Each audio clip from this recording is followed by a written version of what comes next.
Roundtable live for February 10th, 2017. My name is BaerTaffy, joined by Northernlion, RockLeeSmile, MathasGames, and their big, bright, shining, smiling faces. I'm in the nega zone. Hey, man. What's up? How you doing? Welcome to the program. It's good to have you again. It's great to be back. Hey, Ryan, you're muted.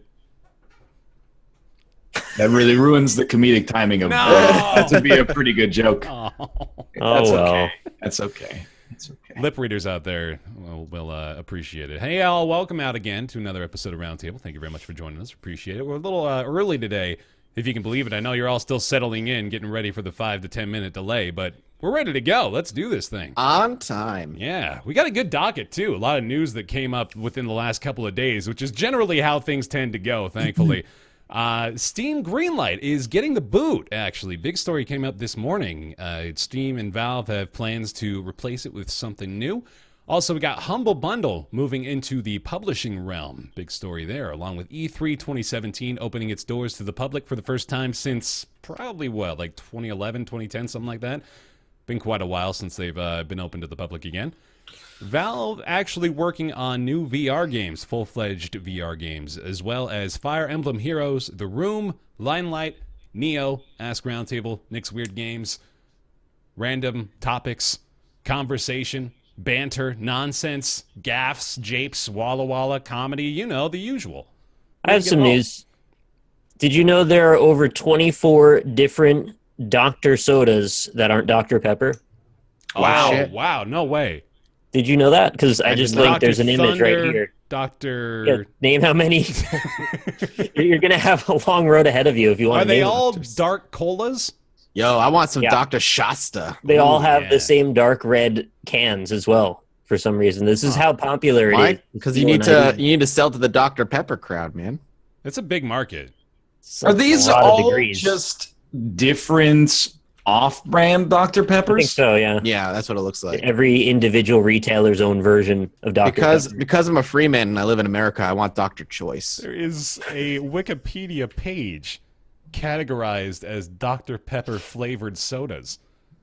But there is no individual flavor to Dr. Pepper. Isn't it made up of like a bunch of other flavors? Yeah. 23 flavors. 23. 23 unique individual flavors. There's a couple I really like here. Dr. Bob. Like what? Dr. Bob is just weird, for sure. Real Doctor, it just strikes me as the one that Dr. Pepper should be like most offended by, because that's just a lie. Wait, am I looking at the same resource here? I want to make sure I've got the full list for everybody. There's like, well, there's 8 cans times 3 rows. I'm looking at the picture. Yeah, Bear doesn't have chat open. No, the Google Images one here. I got you here. And then the other one is Dr. Spicy Cola. That one's really getting me. Because why is it spicy is my question. That's not how I would describe Dr. Pepper. And then honorable mention is Dr. Skipper, but they clearly didn't think about how it was going to display on the can, so they had to like the last That's when you're writing happy birthday on the sign. Yeah. You get way too aggressive at the start. Yeah. What is the one on the right middle? Does it say Dr. The Mo? Dr. Themot? Is that a T? I thought it was like a French. I think that's a medicine that someone mistook for a can of soda. I'm scrolling in. Dr. Tremont's? It might be Tremont. Dr. Stephen J. Tremont, oncologist in North Carolina. All right. Is it Big K or Dr. K? I think Big, like for most of these, the top is the retailer and the bottom is the name of the soda. Okay, yeah, that makes sense. To name them, they're just like, hey, we're at, it's Best Choice grocery store. It's called Dr. Choice. Sure. They're so aggressive about it. It's fucking called Dr. Choice. Deal with it. It's what you get. It's your option. Dr. Becker throws me off, though, because it almost has like a Pepsi design going. Well, and also there was a television show about a doctor called Becker. So this is just, I feel like you're getting confused at this point. They're just trying to converge as many SEO options as they can into one soda. There's only so many doctor names you can choose from before you're infringing on someone's copyright. Dr. Becker looks like a 1980s cigarette package. Yeah, I see that too. Yeah, we can talk about games, I guess. Yeah, okay. All right. Steam Greenlight's getting the boot. DOS boot, sorry, if you will. Set to drop, the Greenlight system launched in 2012 as a means for the community to curate its own content for the Steam storefront. Now, I suppose being seen as more of a stepping stone toward something else. As Valve is now saying that they will be eliminating the Greenlight system early 2017 to be replaced by something called Steam Direct, which we still don't know what exactly that is, but we do know that it is going to replace Greenlight's current system of allowing developers to pay a $100, I believe it's a one-time fee. I'm still not 100% sure on this, honestly, but I believe it's a one-time fee to submit as many apps or as many games as they like to the Greenlight system. Now, however, Valve is saying that they will be assigning that fee to every single submission, and that fee is going to be between $100 or $5,000. They really don't know exactly what. That's a large range. That is a big range. Yeah, that's quite the spread to cover. It's almost like Greenlight didn't work as intended. They said that in the release. Do you think it did? That's a good starting point. Do you think it did? God, no. Why not, though? Because initially, I remember Greenlight launching, and it was like a list of a ton of games that are on Greenlight, and like 8 got through. Yeah, and I was like, all right, that's a cool idea. Like, here's a list of 100 games. Let's like let the community look at them, and like the best of the best will get through. What the best potential could get through. And then like a year later, it's like, fuck it, pay it, and you're on. You want to do a Unity asset flip? That's fine. There's only like 700 other Unity asset flips on Steam now. So they abandoned their own idea, it feels like. For however little we have to go on there, I do kind of agree that it feels like that. Like, when Greenlight started out, it really seemed like this pure system that really couldn't exist inside of Steam, you know? Like, it's just too big. It's way too big, and it's the only major PC game, or it's not the only one anymore, but it is still like by far the #1 PC game distributor.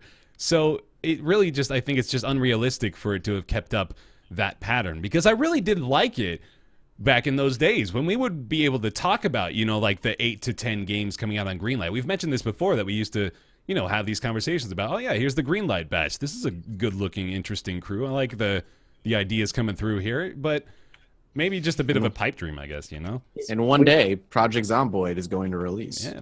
Yeah. It's weird to think of anything that we've done as our own personal collaborations as back in the day. Right, like, yeah, it doesn't that's feel like weird. it could possibly be that long. But, like, imagine that you're a young, beautiful girl with a tasty body, and it can mean only one thing. Mm-hmm. You're perfect for human sacrifice for an ancient god. This is where we are now on Steam, by the way. This is Bloody Boobs. I was so sure, I said this to you guys, I was so sure this came out like years ago, but it was today. Wasn't it in early access or something? This name is so familiar. Bloody Boobs. Bloody Boobs. Like, I wouldn't have forgotten that. Quality content on Steam Greenlight. It sounds like I'm just playing devil's advocate, but I mean, I don't know if Greenlight failed. I think it depends what perspective you look at it for. With the perspective of Steam doing curation, yeah, like it failed. But from the perspective of like now Steam making money? Well, not just like being cynical like that, but they have a hands-off way to like remove the walled garden aspect that made Steam so exclusive in its early days. Valve is like, now we can let anything on, and if something shitty makes it on, well, blame the people who voted for it, you know, not necessarily us. So I kind of feel like this just makes sense as a logical step of like, why not just let everybody on? Because we already do, but now like this will stop people from just being like, hey, vote for us, and you know, everybody who voted yes gets a key when the game comes out, or you know, et cetera, et cetera. Yeah. I mean, I miss the walled garden days. But it's not for us. Like, you know, Yeah.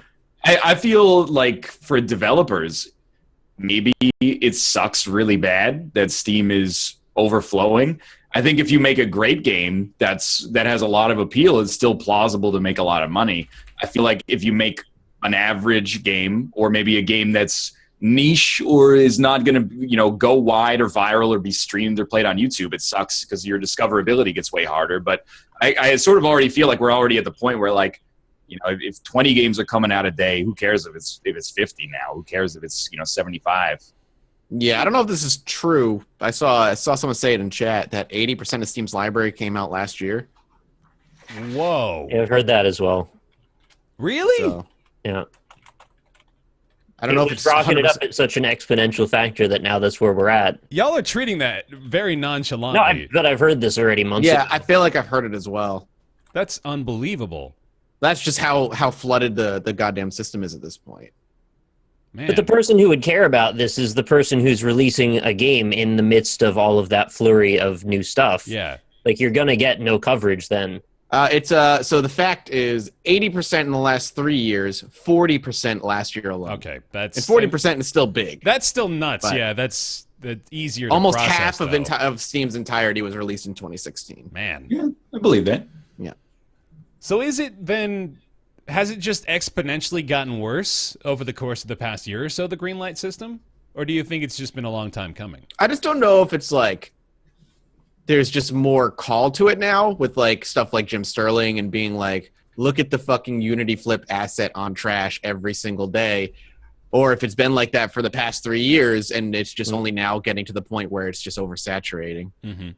I think it has gotten easier to get on, and also it's become sort of automated or systematized that people sort of know what to expect and how to create a game for the least possible investment. It's taken them maybe a little while to come to grips with that asset flips could be a thing. Mm-hmm.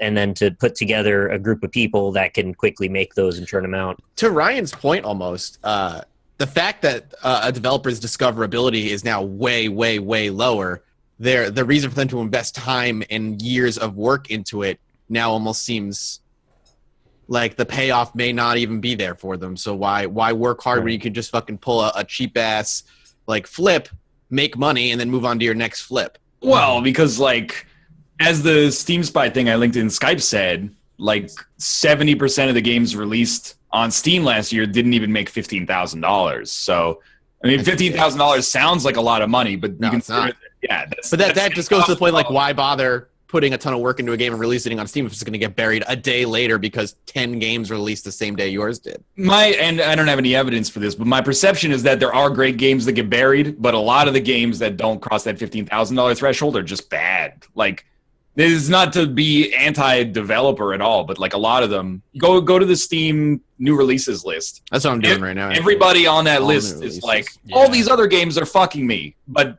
you know, it's a tragedy of the common sort of situation. Like, Right. I do think it's harder to get coverage. And the other thing, like, it's got to be frustrating as a developer when there's like, you come out with your game and then like one other game that week goes viral and everybody streams it, everybody plays it on YouTube, and you're like, well, you know, back in the development box, see Yeah. it into 2021, right? But I don't think, I think we're already there. So I just don't know, like, it's already kind of this hybrid app store thing. So I don't think that it necessarily matters if it's open for everybody. I mean, I think, again, like, the saturation point was probably like 2015 or 2014 or something like that. The first time that Greenlight was like, hey, here's 100 games coming out this month. At that point, it becomes implausible to know, even with like a cursory knowledge, anything about all the games that come out. So I feel like it's kind of like a little next logical step. Yo, you guys want to play Mutant Fighting Cup 2? Whoa.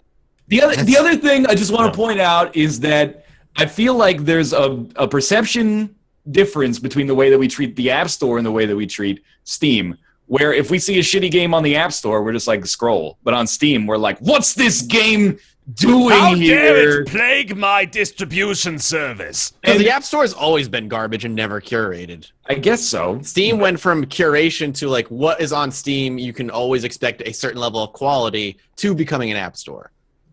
So we initially had this perception of Steam that changed. The community curation did that to Steam, though, is the funny thing. Like, Steam didn't do that to Steam. The community curation. No, the problem through is Steam Greenlight trusted did. the internet to do anything. Yeah. Go ahead, I Ryan, still you're gonna don't say know that it's a problem for us. No, I'm not saying that. Mm-mm. I don't think it's an issue. Like it. I do think it's an issue for developers. It's an issue for, it's more of an issue for developers than it is for Yeah. us.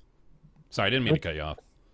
I'm thinking back to when I was doing indie impressions and I had to go really far and wide to try and find the strangest games I could because they didn't really exist on Steam. So, like, everyone's goal back then was transcend the muck of everywhere else, get on Steam where you get discoverability, and then no matter how weird your game is or how non-traditional, it will usually at least make a certain amount of money. Now we've gone in the reverse, where if you do get on Steam, it's almost like now you need a different distribution model to get noticed. Yeah. So it's gone totally flipped backward now. And it's funny to think, like, I used to spend all this time looking for games on other places. Now I look for them on Steam, and they're all the same kind of big gray pool now. Mm-hmm. There's nowhere that has like a certain level of quality at all anymore. You got to be the one to judge them. So they've all sort of landed on the same line. Is it kind of a good thing then, maybe? That the not necessarily that the level of quality of games released on Steam has debatably gone down, but the fact that Steam is not necessarily a monopoly anymore, and that there are a lot of different resources that are more or less on an equal playing field now as far as being able to put games in the public eye? To answer your question, let me pose another question. Okay. And that question is, why should Valve decide who gets rich and who doesn't? Because developers back in 2012 or 2011, I don't think they were all getting rich, but they all had great exposure relative to what they have now. Mm-hmm. And that was really just, some of it was done from a quality standpoint, but anecdotally what I've heard is also like, hey, you've published something on us before, we'll put it out. Hey, someone at Valve, we can lean on them a little bit and get the game on Steam. This seems more egalitarian to me. And this is where I always come down on these issues, or at least usually come down on these issues. But if you don't want to buy a shitty asset flip, don't buy a shitty asset flip. Like, the only time I hear about these games, and maybe this is me living in a bubble or something, is when they get covered by Jim Sterling or something like that. I don't think that's emblematic of it being a bad platform. I think there's bad games on every platform. I don't necessarily think it's the distributor's job to pluck those, especially now that Steam has pretty much carte blanche to give you refunds within the first 2 hours. So I feel like if you play a game and you don't know it's garbage within 2 hours, like, you operator error, basically. Like, what were you doing that, at some point consumers have to take responsibility for buying shit. But I also don't think that these asset flips are being bought all that much. Maybe there's some situations, but I don't think by and large. Maybe we're also maybe not forgetting, but the other reason that Steam is not as curated as it used to be is also the introduction of early access. Yeah. Mm-hmm. Early access has also muddied the waters on Steam greatly. That started 2013, right? Because it was early access started after Greenlight, right? Yeah. That's something I didn't even think of until right now. Yeah. I'm thinking of all the shitty fucking games that I've played. It's all the survival shit shows, and they're all early access games. They're all unfinished, which is, I think, more of a crime than maybe Greenlight is, because they're unfinished games that charge you, like, not throwing shade at Conan, but Conan should not be $30 goddamn dollars. Like, that game should not be $30 on early access. It's just so unfinished. Yeah. Right. And I think that. Sorry, I didn't mean to cut you off. Go ahead. No. That was good. I was just wrapping up my point at that point. Like, I think early access is something that I think it maybe is a bigger problem on Steam than maybe Greenlight is. And my thinking is the reason the Jim Sterling ones get covered isn't so much because of the games themselves, but because they're emblematic of a deeper issue with people trying to take advantage of a system and how far their personal audacity will take them. And then they have even further audacity to go and litigate over them. So there's another system going on beneath the general retail part that's the real problem. And it's not so much that we're just worried about bad games. We're worried about malicious developers trying to take advantage of people. I do understand that, but I also think that there's almost like a little bit of an assumption that, like, hey, these guys came out with like a Unity asset flip. They're selling it for $15. Isn't that bullshit? Yeah. If I wrapped up a piece of my own poop and put it in like a chocolate bar or something, I said, this chocolate bar is poop, and there's like screenshots and reviews of people going, this tastes like shit. Like, if you buy it for $15, at some point, like, you have to, Steam has given the tools to be like, this is a poop chocolate bar. And people are... Tangential story on that. When I was a kid, I used to sell Kool-Aid on a little stand like out in front of our house. And one day I wanted to be an entrepreneur, so I took this concoction that I had made of like cleaning liquids and dirt and really weird stuff around my house, just like liquid and stuff. And I made all this I combined it all into this blue liquid, and I called it blue water. And I put it in a cup. I put it on the table out on the stand for $10. And somebody bought it. This dude came up and bought it. He's like, "What's this?" And I was like, "Blue water." He's like, "Oh, cool, I'll take it." And he left with it. But before he left, my mom had to run up and be like, "Hey, just so you know, don't drink that, because he put a bunch of dirt and garbage and stuff in there." Wow. So apparently I've got a little bit of an entrepreneurial spirit. You are the about genesis of Steam Early Access. Okay, if they're selling something on Steam that literally infects your computer with malware or like a keylogger, then yes, I think that should be removed from the store. Mm-hmm.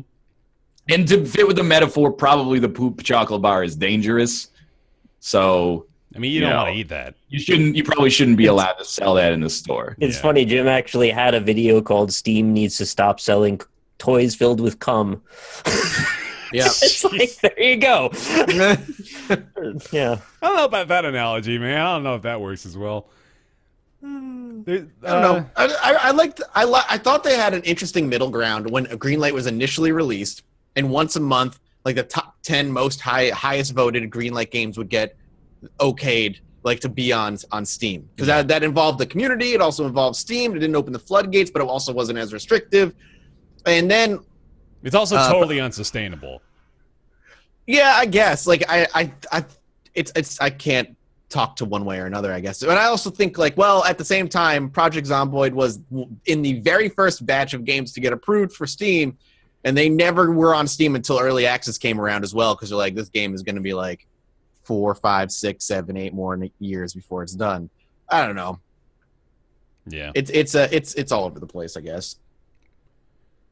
One interesting note is that he did say more than 100 Greenlight titles have made at least $1 million each, most of which would not have been published under the previous system of internal evaluation. So you can look at that as a success, I suppose. I mean, we do have to acknowledge that there were quite a few good games to go through Greenlight, and that is significant revenue for Valve as well. That's an amount of money that, even though they're a massive company, they have to look at $100 million of revenue over the course of 5 years and think, okay, that's probably something that we can get some value of. There's something here.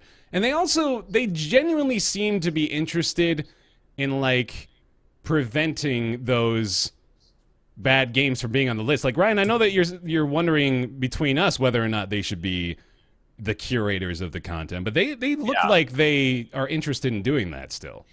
They did stop that one publisher from selling Unity, which I thought was probly a good thing. This is a publisher that was just straight up selling Unity. Yeah, like a cracked version of Unity, and they're like, Unity is the #1 game engine in the universe for making video games. Yeah. They're using that currently. Yeah. Oh, that's funny.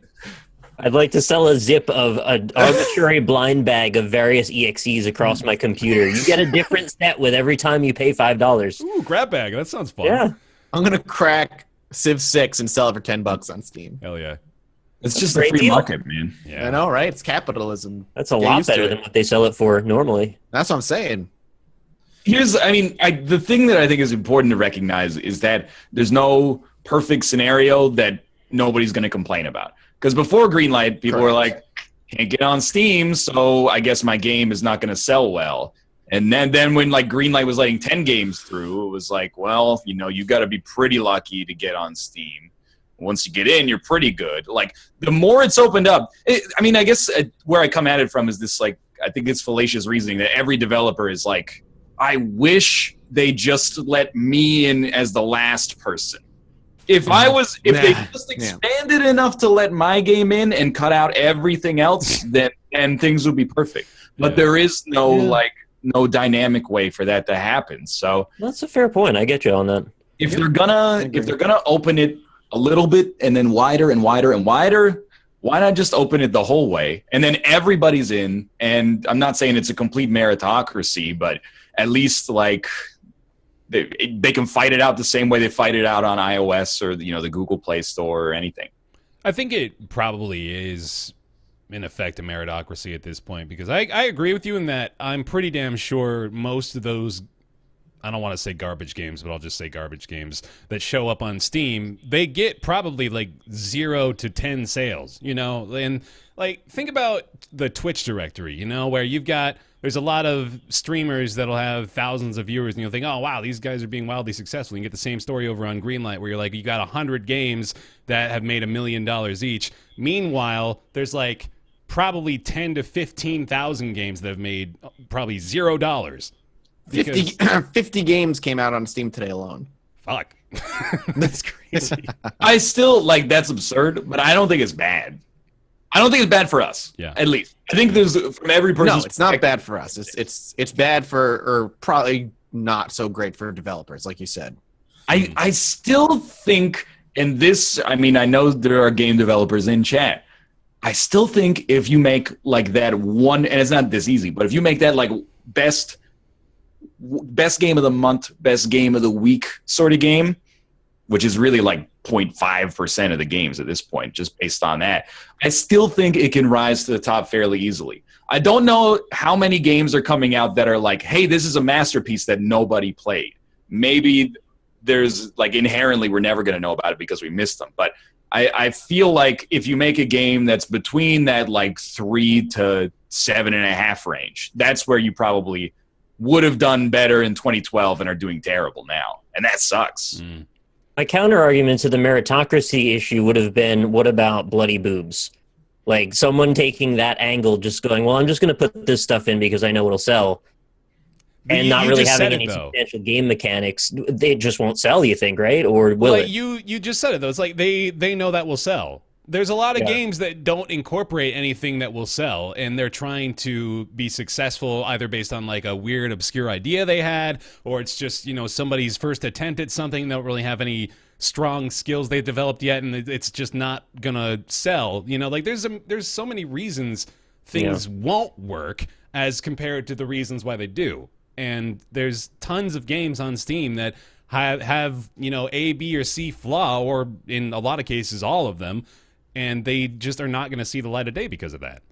I kind of have 2 points. And one of them is like, who says bloody boobs will sell? Secondly, even if it does, like if you make that dragon cancer, are you really looking at bloody boobs and being like, there go my consumers? Like, right. Like the game that Bloody Boobs, or the audience that a game like Bloody Boobs pulls from is probably different than the audience that like people are gonna be, I can't buy Darkest Dungeon. I spent my last $2.30 on Bloody Boobs. You're right. I was thinking probably more likely the YouTubers that are gonna play it on their channel are gonna make more money than the developer actually. Oh yeah. Which is sad in another direction. So, I don't want to spend too much longer on this, but I am wondering this now that we've gotten so deep into it. Do you guys think that outside of the anomalous situation, Steam is necessary for success for PC games in the current environment? No. I'm wondering, yeah, I'm kind of leaning in that direction. There's a lot of options now. There's a lot of ways the trail that I was laying down earlier about like how I used to look for games all over the place, and now they're on Steam, which now they're overloaded on Steam, so now they're going to go back to all over the place. I think it's not really necessary, but it does provide a very convenient access point for end users to be able to have a systematized update area. Although if you have a library as big as I do now, it just becomes a bit of a clusterfuck in there too. But that's not their fault. That's my fault for having too many games. Oh, library size check. Let's compare internet dicks real quick. I don't even want to say out loud. I'm probably lowest, to be honest. I'm at 467. Anybody? I'm at 701. 701. 859. Oh, here we go, Nick. More than triple of that. Oh my god, that's crazy. What's the total? Oh Lord. You gotta say it. Come on. I'm gonna look. Hang on. It's a big reveal. Okay, no, it's a little less than triple, but it's 2,077 right now. Holy fuck! That is like 4 times the size It's of the my inherent library, collector thing for me. I just like, holy shit! It's playing like one new game a day for 6 years. He almost did play one new game a day for a couple of years. So yeah. No, it was 3 years, I think. Uh-huh. That makes sense then. Shit, dude. All right. Last quick point as well. I know we're not really the experts on this, but I am curious what you guys think. They're debating a price point between $100,000 and $5,000 for the application to list the product. What do you guys think about that? I'm thinking somewhere like, I know this is really just speculative, but like $500 or something like that seems fair. My question is, why not just 100? Yeah. I mean, like, is the idea is like, if you make it 1,000, like only serious game developers are going to put their, well, okay, why not make it 5,000? But where's the dollar amount there, right? Right. Yeah. So I'm kind of thinking like, if they already have a $100 fee for unlimited Greenlight access, I mean, they were already letting pretty much anybody come out with anything they wanted at that point. Why not keep it fairly low? It's clearly not a financial incentive for them. Otherwise, they would be charging more. So, yeah, I'm not sure. I figured it was just to keep some of those people who would casually release some meme game off to just go, oh, I have to spend money. But yeah, I don't know where that line would be that they would care to do it or not do it. Mm-hmm. I'll release shit in a wrapper for $150 on Steam, but you charge me $300, and no thanks. I'm taking my business elsewhere. The question is, how much money are you willing to spend on a joke? Right. Like, if you didn't intend to actually sell a game and you just wanted to make a joke happen on Steam, what's that worth to you? And where would most people say, like, maybe $500? No, I'm not willing to pay $500 for a joke. It's got to be a good fucking joke, man. Yeah. I mean, you can just release things on the App Store. Right, yeah. Or like, I mean, for a developer account, I think it's $100 a year for Apple. So it's not even bad. You could just...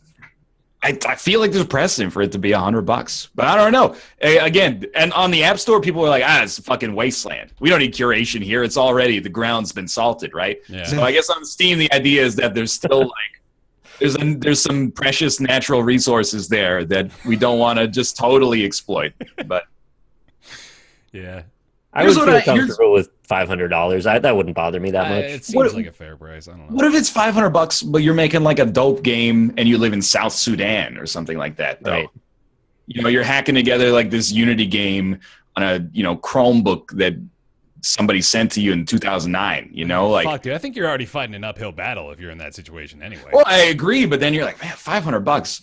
In the Western world, if you're a professional developer, $500 isn't prohibitive necessarily, but any number does end up being exclusive in some way. But it might be a bit entitled to say, but I guess I would hope that if you had something going to that degree that you thought that you could make it, that you would be able to get an investor. Yeah, and like this is a whole nother point that is worth noting. This is probably going to lead to an even further influx in smaller level publishers, I would imagine, right? Because they're the kind of people who are going to facilitate this relationship, or at least ideally would.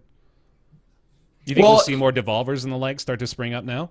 I think you could look at it like one of two ways. One way would be, has Greenlight killed more publishers or allowed more publishers to exist? Marketing is more important now because so many more games are coming out. So any publisher that can like get people like us to play your game is valuable. But at the same time, back in the day where it'd be like, hey, we need to get on Steam, we need to sign with a publisher, otherwise we just can't get on there. Right. And it's not worth our while to like self-publish on Desura because they're not even going to pay us. So like, not to fire shots at Desura, which is already dead, but like, oh god, rip Desura. Yeah, it's been down for like 2 years or something. I had a big library of games on there too. 2,000 on Desura, 2,000 on Steam. No, it was like less than 100, but it was a bunch. Yeah. I just think like, I don't know. I feel like marketing is going to become more important. Anything that can get you visibility is more important. But I don't necessarily. I think it would lead to a lower proportion of games having a publisher that is not self-publishing. But for a game to be truly successful, unless it's like Stardew Valley, maybe it needs somebody that can email us and be like, we've made good games in the past. Play this one too. Yeah. All right. That was fun. Are there any smaller publishers, Bear, that you think might pop up soon that you might have a news story about? Maybe. Oh, wait, yeah, I do. Absolutely, I do. Okay. Took me a second. Right here, in fact. I wouldn't call them little, though, is the thing, but here we go. I was just bridging the gap, Sure, but yeah, you're right. thank you. That's a good segue. Humble Bundle is getting into the publishing business. Yeah, it is a good segue after all. They've announced plans to move into game publishing with the launch of a new multi-platform publishing and funding initiative.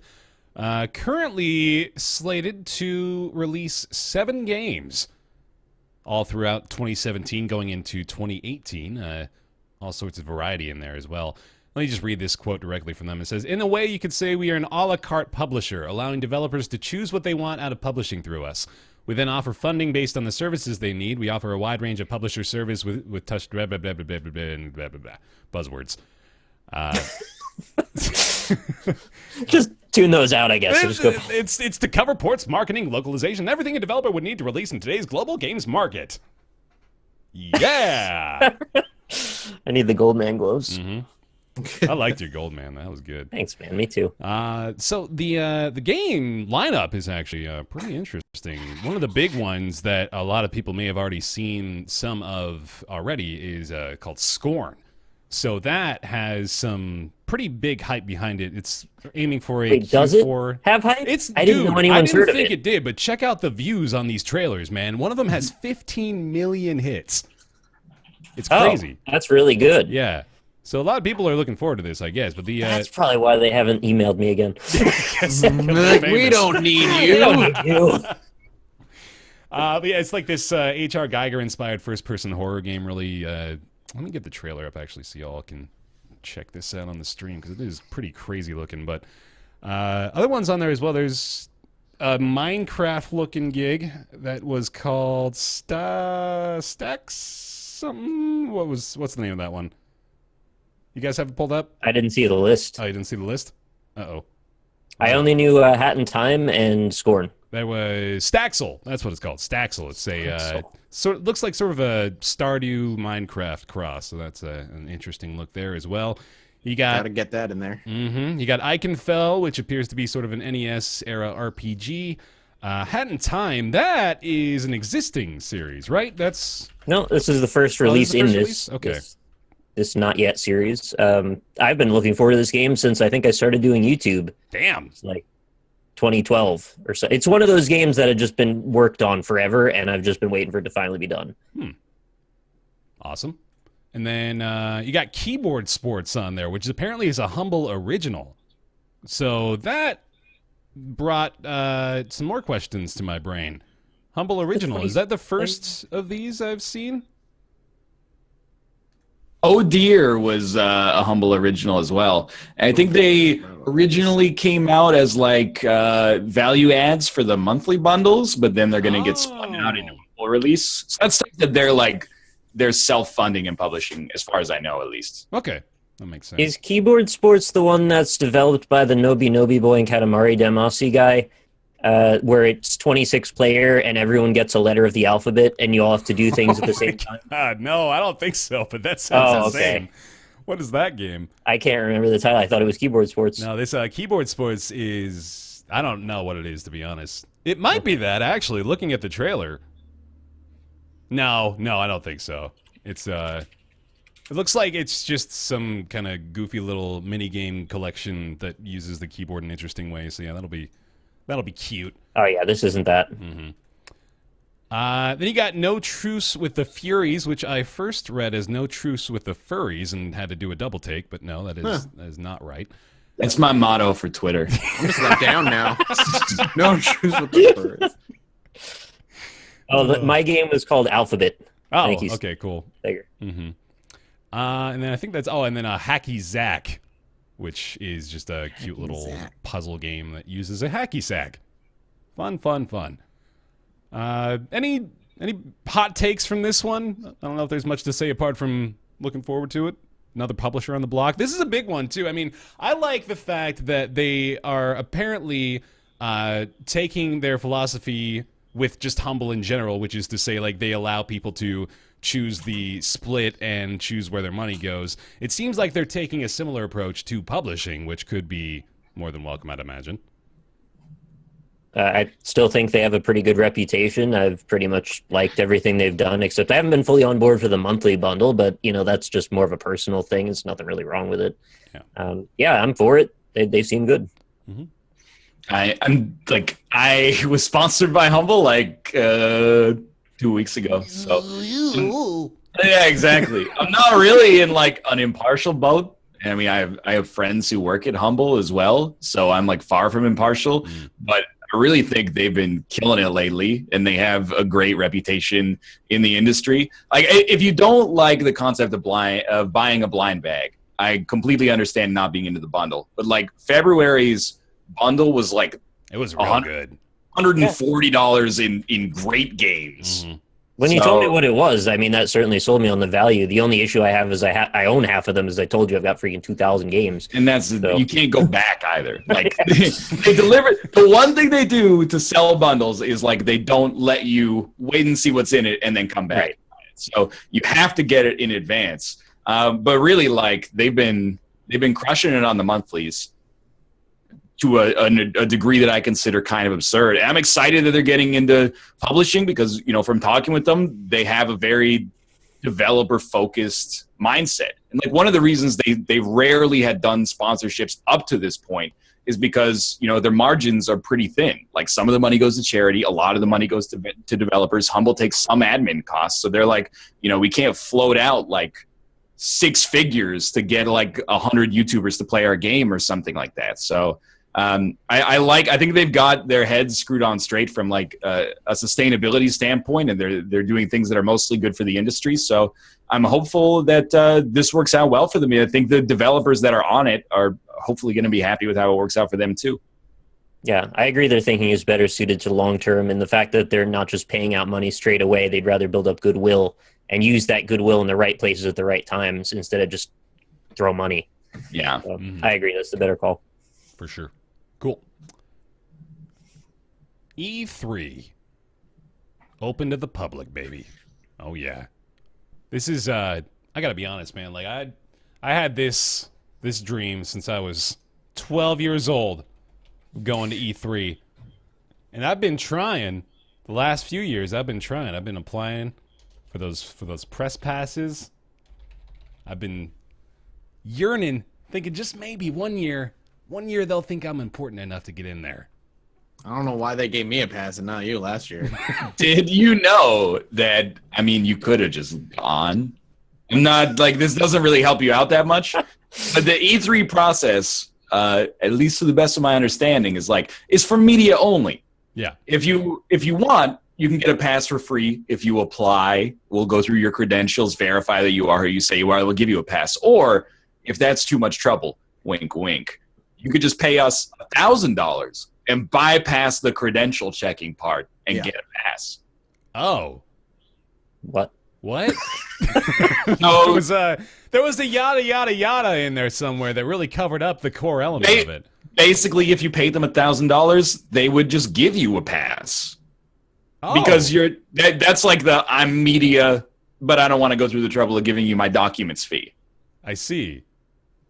Oh. Now it's just $250. Yeah, now we can just give them a quarter cheaper. of that. Yeah. Good. All right. Well, that's exciting. And last year was the first year, I think, where it was they were testing the public waters, where they had the outdoors E3 event where anybody could go to it. Yeah. It was just developer interviews and game previews and this, that, and the other, which was a block away? It was really close. Yeah, it was at LA Live, so it was a block and a half away. Bye, Maya. But yeah, that was, I remember last year, it was just you and I were talking. It's this is them testing the waters. And I think you even said I wouldn't be surprised if it was open to the public next year. Well, because the convention. This is sorry to crush your dreams, Bear, but I feel this is the convention needs to make money. And they're well, PAX has 500,000 attendees every year across all their conventions, so we got 4,000. What's the point? We're renting out this huge convention center. We should be opening it up to the public. So, yeah. No, it all makes sense. I love this synopsis of it in the article. According to Rich Taylor, Senior VP of Communications at the ESA, the public wanted access to the show floor, and game publishers wanted them there. Shocking. I know that they wanted their customers to see what products they were making, but Well, here we are all the same. I thought the point was that it was supposed to be a venue for direct press and media exchange with the publishers and developers, so that way they could talk a bit more candidly about things they weren't ready to talk about in public yet. But apparently they've just sort of changed that in favor of here's some trailers, here's some demos, go. Well, the thing with E3 is like the show floor. I mean, here's how I expect the change to manifest, at least. Already last year, by the way, anecdotally, doors open, people are lined up for like 2 hours to get in and like crush the Persona booth. Like, get it. Yep. Give me a hat. Man. Can I get a hat? The Persona booth last year was ridiculous. Like, it was still like there were definitely people taking advantage of that, and also like not to be rude, but there are people there who don't maintain like they have no interest in maintaining the wall between like media and developers or media and publishers. It's just like they're enthusiast press, so they like run personafans.com. They get an E3 pass, and they're like, yeah, I'm gonna sell out as hard as I can for Persona, which is fine. Like, there's nothing wrong with that, but it isn't just like, don't picture like it's like 10 outlets there. There's like Polygon, Kotaku, and then me and Mathas. So, ooh, that's right, we made it. The Q1 trends this year are like, we had a microphone, we had a camera person following us around. We were in a suit and tie. It was fantastic. And the convention center was empty. Yeah, but it was empty. The thing that was that is different compared to something like PAX. At PAX, they have like off-site media stuff, but it's in hotels and suites and stuff like that. The LA Convention Center is big enough that they have upstairs rooms that are like appointment only, like, you know, velvet rope. Yeah, right this way, sir. Can I get you a Diet Coke?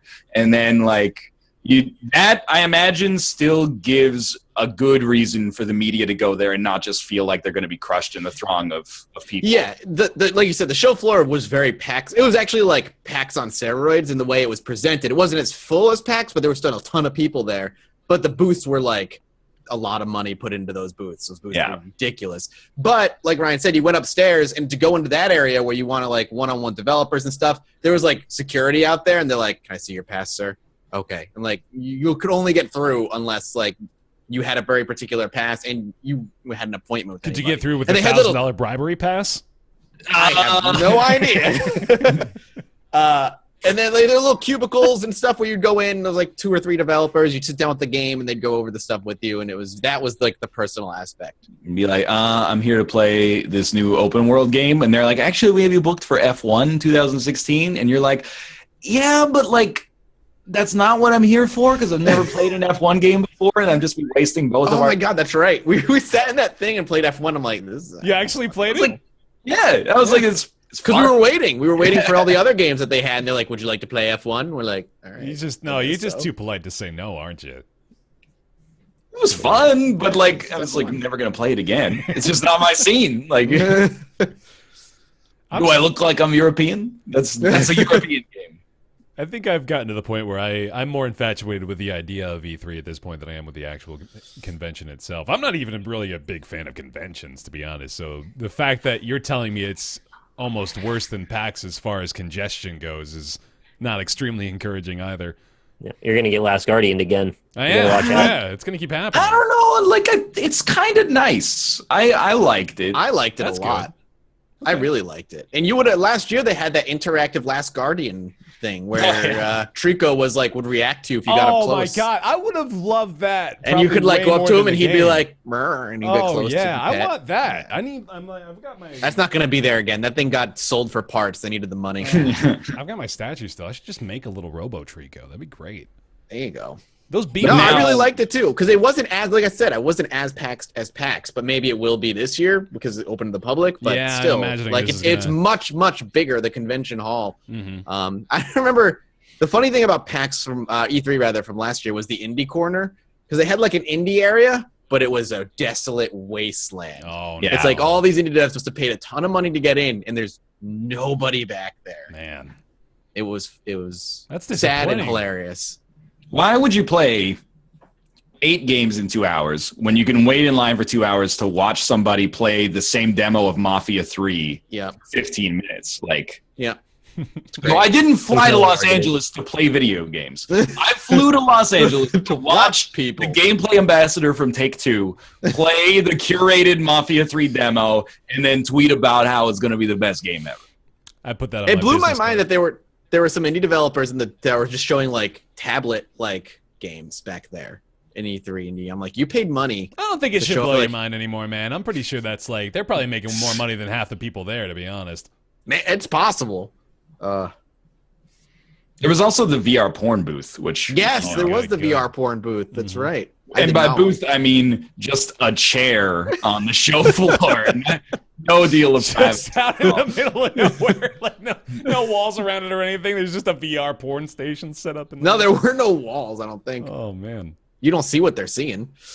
I'll probably still go to E3 this year. It's my plan to go to E3 this year. Me too. And if it ends up being PAX number 8, then maybe next year it won't be as essential. But for now, I think it would be. It was pretty cool. I hate Los Angeles, but I liked E3. LA was just. What's wrong I with like LA? it. I felt scared in LA. Why is it like LA? It's well, I mean, I hear with LA, you either love it or you hate it. Here's what I hated: Everything. bad public transit and Yep. incredible sprawl and smog, and Oh, yeah. it was really hot, and it was like Hollywood, Las Vegas. Like every building Yeah. is like 10 stories tall. You're like, oh, it's at the next hotel. It's like a 15-minute walk, but you see it right in front of you the whole way you're going there. I mean, that is incredibly accurate. Like, there's our hotel. It'll be a 10-minute walk. But I can, yeah. That's good. Nick, you and I, we got to get out there, man. We got to do Roundtable Live from E3. I don't really sure- want to go to E3 very much. You don't want to go? No, I think they missed their opportunity with me. Yeah. But, dude, you would have exclusive access to the indie booth area. Yeah, you can go Nobody's the whole back thing, man. there. It'd It's be not yours. that hard to get in to talk to people at PAX. That's true. No, I don't want to go to LA. I also don't really care that much about E3. I can watch it from Twitch and have more of a meaningful interaction with my audience while we're recasting it. It's honestly. like the argument though, because you go to a football game and when you're in the stands, you can't see it nearly as well as you can on the TV. You're not getting that experience. You're in fact getting a much more hindered version of that. But it's not about that. It's about going, man. It's about being there, being part of it.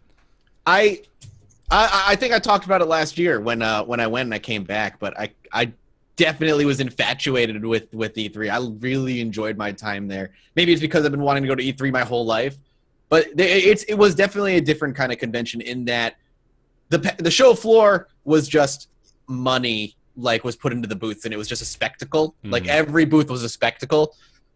At the end of the day, you're doing the same thing you do at PAX where you're just lining up to play a game or watch somebody play a game. But walking around the show floor, everything was just huge and overblown, and it was really cool.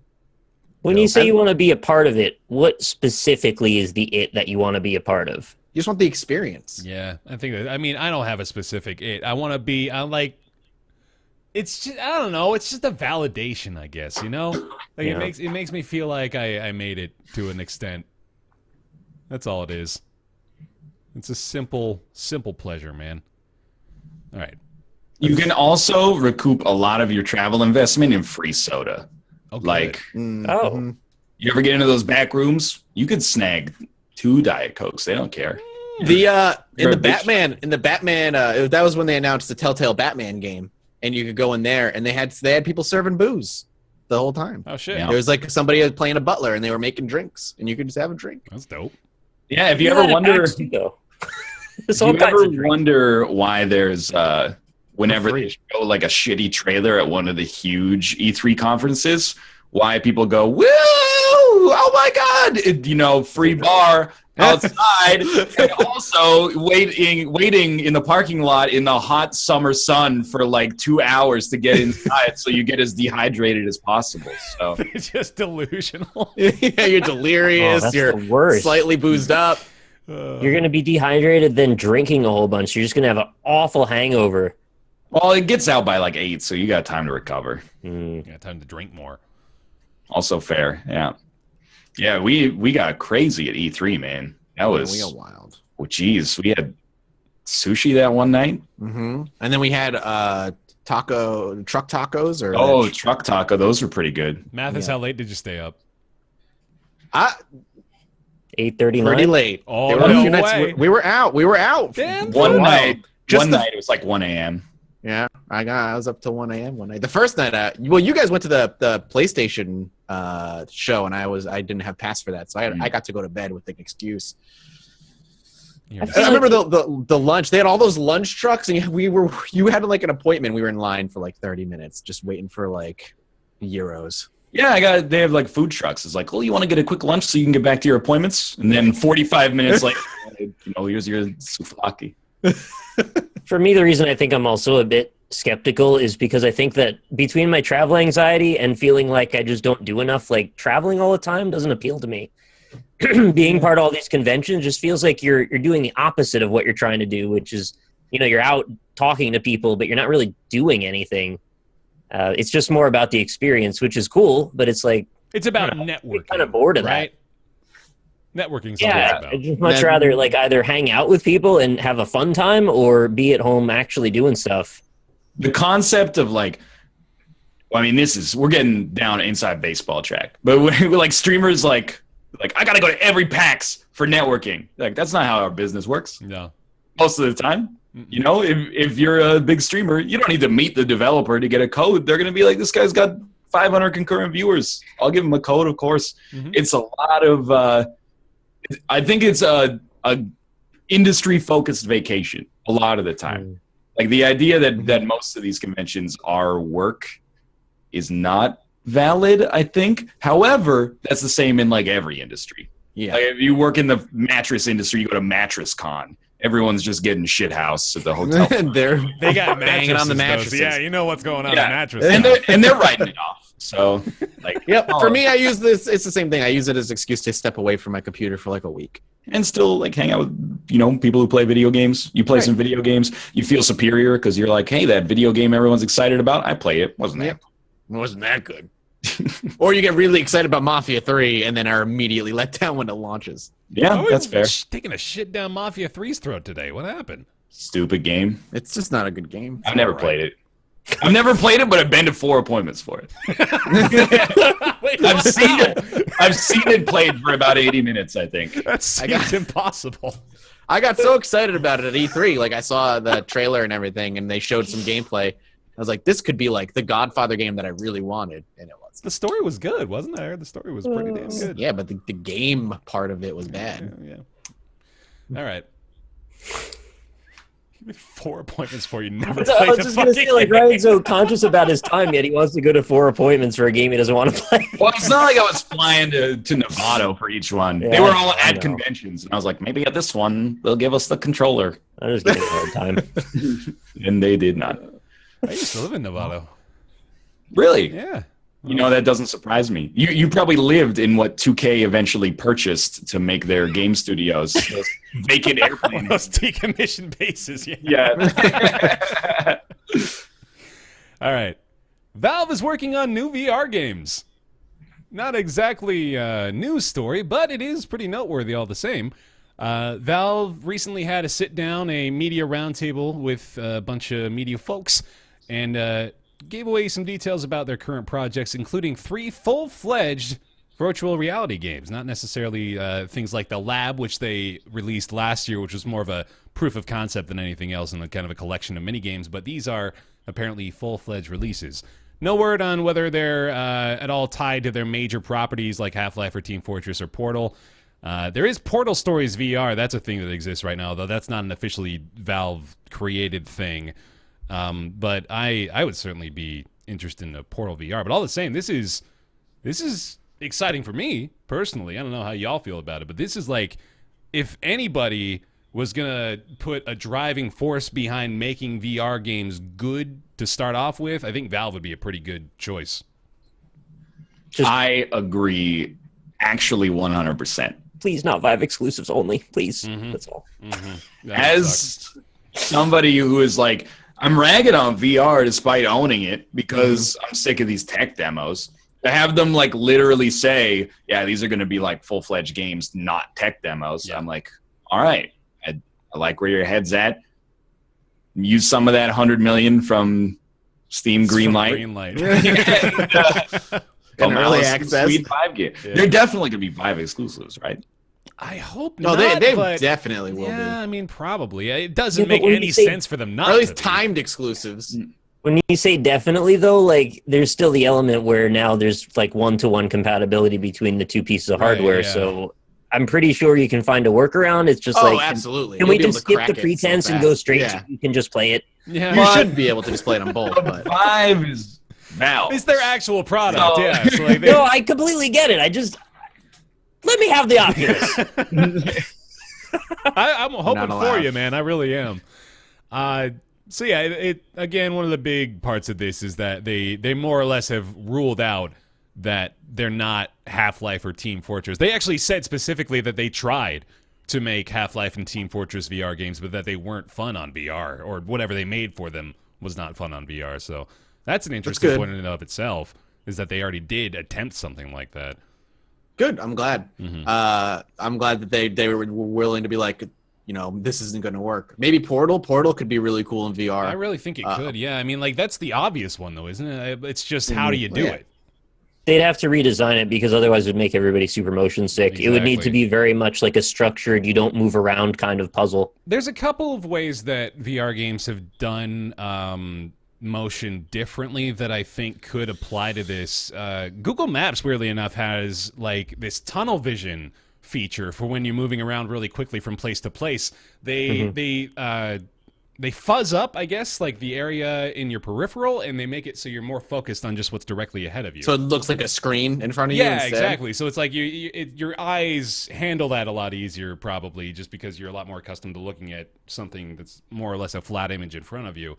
And that's good. Yeah, I think something like that could be applied to Portal and maybe make it functional, or at least not make everybody fucking throw up. As somebody who loves VR but is super susceptible to motion sickness, I hope they can figure that shit out, because there's certain things I just can't play without wanting to hurl. The one that I'm most in favor of is where you hold some sort of ball or beacon and you throw it where you want to go. Yeah, because as long as you warp from place to place, it doesn't bother you. So I think that could be useful for Portal. I was gonna say that could be a Portal thing pretty easily. Yeah, and they'd have to just ratchet down the dexterity-driven puzzles, because that's not really as much an option. It's got to be more just about the thinking element and the logic element. Mm-hmm. What gives me the most enthusiasm about this is that even in just the lab, I saw a lot of really great proofs of concept from Valve. Not just one, but like several. Like I love the room that you can go into where it's just like, so it's just this room. It's a very Valve-esque room. You've got a bunch of weird gadgets and gizmos. There's stuff going on in the background. There's all these goofy messages playing on the PA.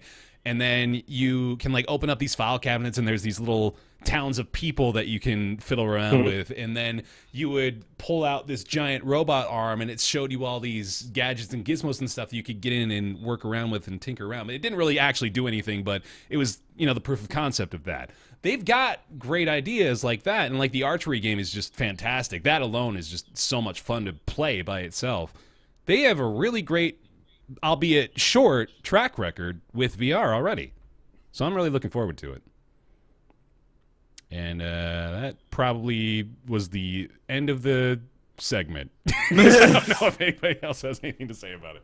I got to play that, and it's not Valve specifically, but just in relation to VR. I got to play that wizard game where you get the wand, you can tap the piano keys and hit stuff with a sword. Yeah, remember that one at all? I don't remember the name Wizard's Overture or something. It's got like a music term in it, I think. Mm-hmm. Anyway, I just wanted to say that one was really cool. If you're looking for a sort of a tech demo-y thing that actually feels like it's got some meat to it, I played it for over an hour. And there was at least some stuff to unlock, and you felt a certain degree of progress. And I hear what Ryan's saying, too, about that there's just too many tech demos. Yeah. But I also don't mind them as much. I think that it's just kind of fun to play around in. Man, I played that, too, what you're talking about. I don't remember the name of it at all. But, yeah, that is a... I could just, look it up in 5 seconds. Yeah. I should really just do that. There's also, while we're doing quick recommendations, I also the Wizard. Oh, okay, yeah, there you go. I just finished up the one that comes with the Vive, actually. The Gallery, Call of the Starseed, and it's really, really good. Like, Ryan, did you play much of that? No, I didn't play it at all. You didn't play it at all? No. I think you should check it out. I was surprised because when I started it off, I was just like, oh yeah, cool, this is a neat little exploration game. But each chapter in the game has sort of its own contain VR experience. And they're all really unique and interesting, especially the last one I thought was really creative. So recommend that too, which comes for free with the Vive if you got one. Yeah. You don't have to. Are you over it? You just like done with VR really for now? Need to be like 4 games. Every 6 months, one extra prerequisite gets added because I'm just a dick, basically. So, like, this game's good, but to play that good game, I have to go pull the Vive out of the drawer, plug it into Kate's computer, walk it back out, and then I have, like, just bare minimum play space available, and if it's just going to be over in an hour, there's like 40 minutes setup time. You're not a dick, you're a curmudgeon. They're different. And I'm like, why do that when I could just, decompile something in C++ and then look at the stack track? Like, that's the Hey, whatever more floats your enjoyable boat. part. So fun. I'm with you there, man. I've made this point several times that I think one of the defining factors for me, weirdly enough, for games that I play often is how quickly I can start playing it from going from boot to playing. And I've got a decent setup for myself for VR now, where I've kind of finagled my cords so I can have everything running simultaneously, so I don't have to unplug and replug shit in. But yeah, I totally get it. It's a hassle. Like last night, USB card or PCIe card for my USB 3s, so that way I could just leave it plugged in all the time. Last night I was like, it's like midnight. It's like, I usually go to bed at like 2:30. Why don't I download For Honor, the beta, on Xbox One? Then I could leave my fucking office, which is like 5 feet by 6 feet and hot as hell, and like spend time in a larger room with my family. And so You should move to Texas. yeah, exactly. So I downloaded it, and then I got in the shower and got out, and I was like, can't wait to play 90 minutes of For Honor. No, like 20% done. 90 minutes later, at bedtime, game's ready. So I can play it tonight, but now I'm like, I don't want to. I want to play it last night. It's 2017. I downloaded it off of Uplay in 20 minutes. I could have played it on my PC. Then the Xbox One version took 2.5 hours, basically. So It's that wireless internet connection. I suppose that is it. So, I mean, I guess I can't blame them for, like, the speed of data transmission, but, like... You could. I mean, no one's stopping you. It's their... I mean, maybe it's not their problem, but they face the consequences, I suppose. They lost you as a customer, honestly. Do you have a LAN cable into your Xbox, or are you doing Wi-Fi? Wi-Fi. Yeah, that's probably it then. Yeah, but I'm not gonna... Because then it's the HTC Vive. Now I'm going to get in the chore. I have to go to Best Buy and get a Cat 5 cable and then jack it into the router, which is inside of this wall, and then run it through the entire apartment. It would be faster to boot up your Vive. Yeah, exactly. Then when people come over, they're like, what's that cord? I want to download things faster on my Xbox. And they're like, sir, we're declining you for the mortgage. And I'm like, it's also, I'm coming to find, it's very difficult to share this this version of the hobby with people who are not familiar with games, because it's hard enough to get people to be like, hey, try out Spelunky and see if it's fun. But, hey, sit in this chair, grab this HOTAS gear, and let me put this headset on your face. And also you have voice commands. Good luck. And their brains just kind of explode. So it's a whole new world, man. My brain exploded when I first started doing it, so that's still totally kind fair. of exploding every day. Yeah, it really is. I'm calming in the gym. Calming at work. All right.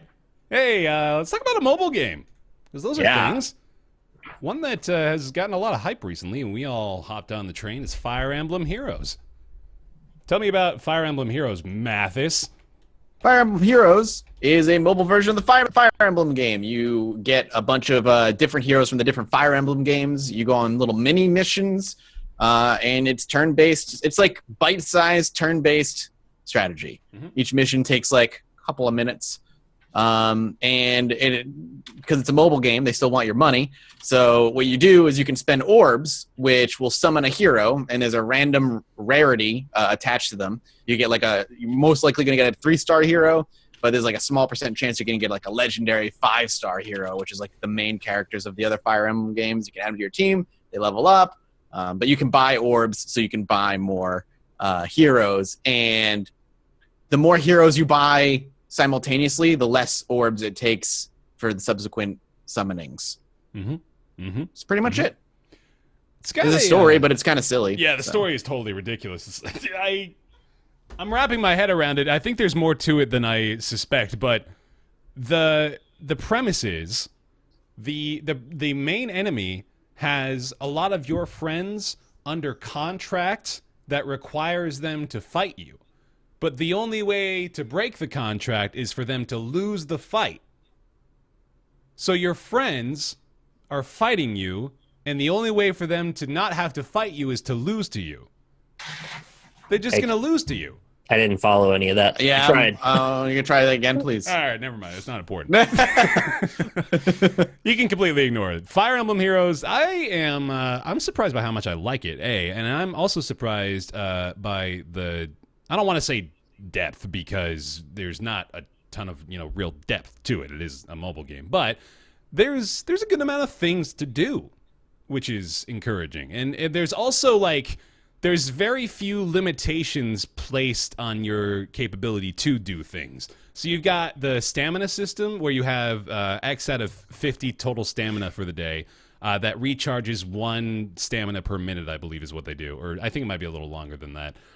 And you use the stamina to fight the battles. So you spend 1 to 2 stamina early on, and then they start to get increasingly more expensive as you go into the later missions.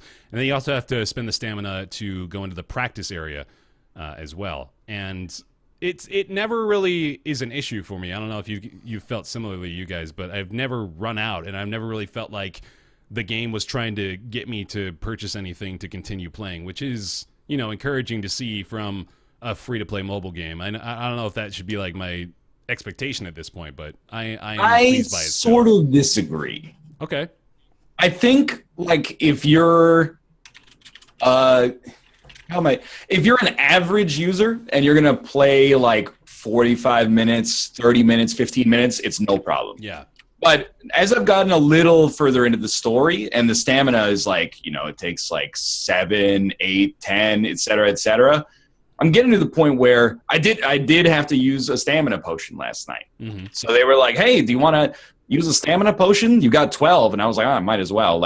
I'll just use that." And then I think that's how they get you. Mm-hmm. So I think if you're playing an hour at a time, you're gonna have to use stamina potions, and then that's where they're gonna milk you a little bit. I like the game. I played maybe 3 hours, something like that. And I've played for free completely so far. Yeah. But there are some things with the game design that annoy me, and I think we're compromised in order to sell things that don't actually exist in the real world. For example, I lost a mission where I was underleveled, and I was like, "Oh, that sucks." And then they were like, "Hey, do you want to use a Light's Blessing?" If you use a Light's Blessing, we just respawn all of your heroes, and the enemies stay in the same position. So I died, and there was one enemy left with half HP, so I used the Light's Blessing, and I came back with a full-powered squad and just thrashed him, because it was no... So I was like, that's more or less like a Phoenix Down, though, isn't it? Well, I don't think... It's a free win that you pay for. So yeah, at that point, he's a half health, man. He's done. Yeah, there's nothing they could have done at that point. I'm not necessarily arguing for it, but conceptually speaking, you could argue that using a Mega Phoenix or a Mega Elixir against an RPG boss is more or less resetting the odds in your favor, right?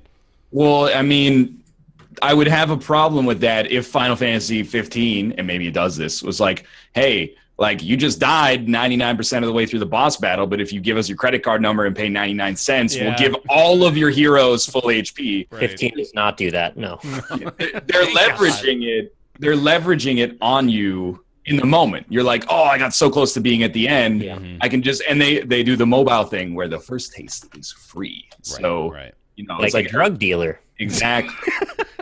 That's like, So- I'm joking, but I'm also not joking. It's Yeah, literally- I know.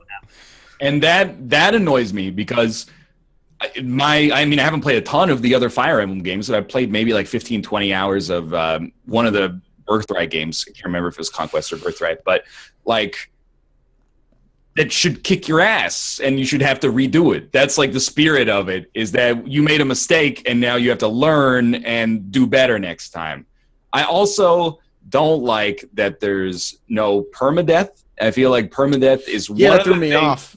I understand that you would have a real problem if like I got a 5-star Roy, and then he dies in your first mission because you picked the wrong mission or something. Mhm. You'd be like, well, I spend $10 on that pack, and now like my Roy's I done. would quit the game, honestly. Yeah, Like, I I'd be do. done. I completely understand why there's no permadeath, but from like a gameplay perspective, it is a detriment, or it's a negative for me, because like if someone dies, I'm just like, all right, well, I'll just surrender and then like start the mission over again. Or I don't even have to. Like 3 of my units died, but the 4th one gets the kill on the other member of their squad, so I just win. Right, And, but like- you don't retain the experience you gained on the guys that died. So there's the little trade-off for that. Yeah, and that's where you get the light's blessing and Mhm.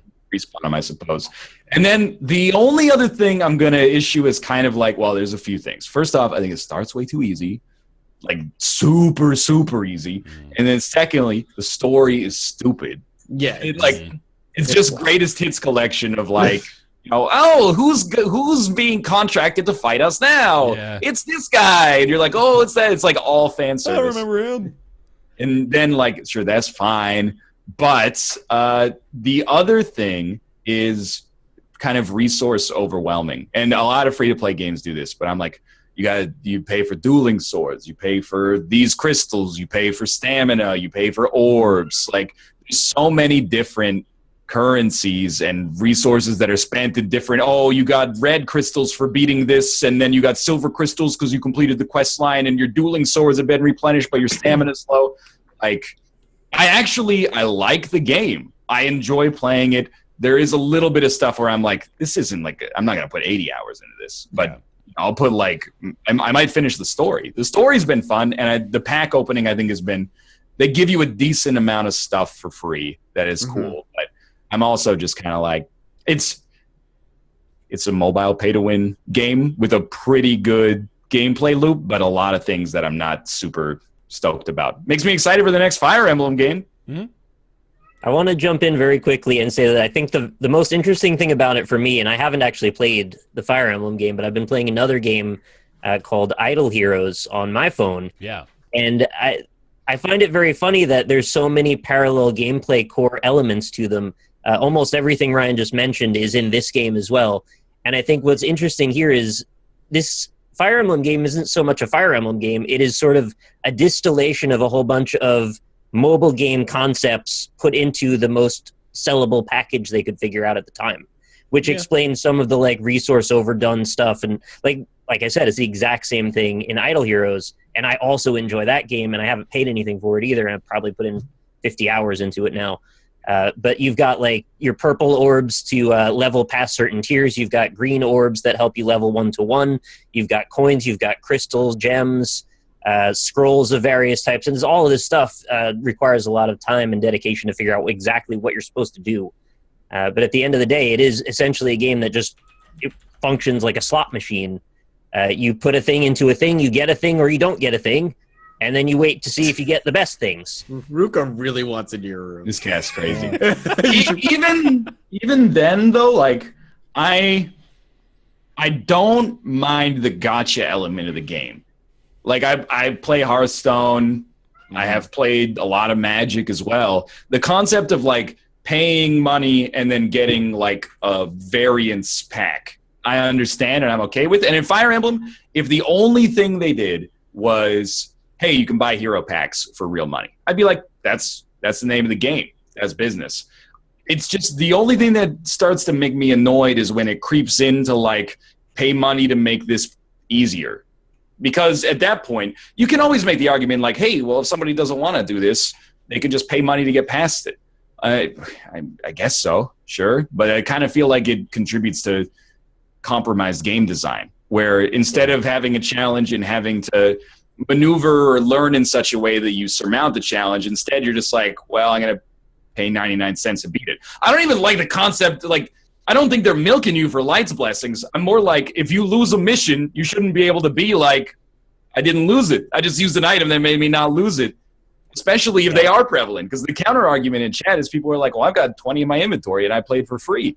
That's like, imagine if you're doing like an XCOM mission and all your squad members died and you're like, well, just use this one vaccine and now they're all alive and at full HP and flanking the enemies. Like, I just feel like it sort of compromises what I consider to be the core value of Fire Emblem, exactly, which is strategy and also being punished as well. So, but isn't that the exact reason we have somewhat less respect for this type of game over what we consider to be more pure gameplay, that people are willing to put money over gameplay in the game design? I think there's probably more than two, but I think there's potentially two camps. And one of them is like, if you ever pay money for anything in a free game, you lose.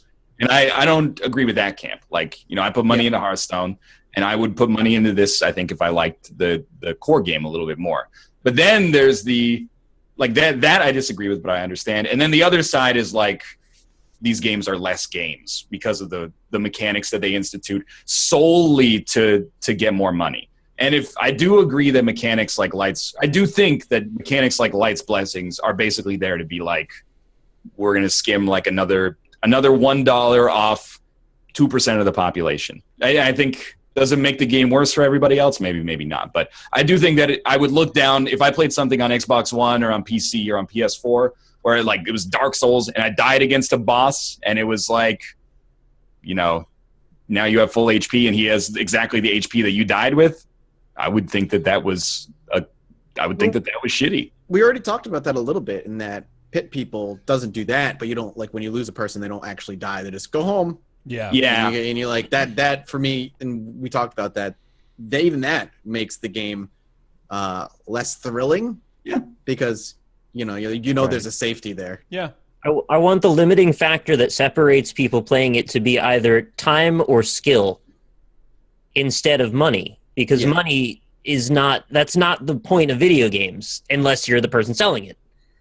Right? So it kind of detracts away from the core gameplay concepts, in my opinion, unless the point is either skill or persistence.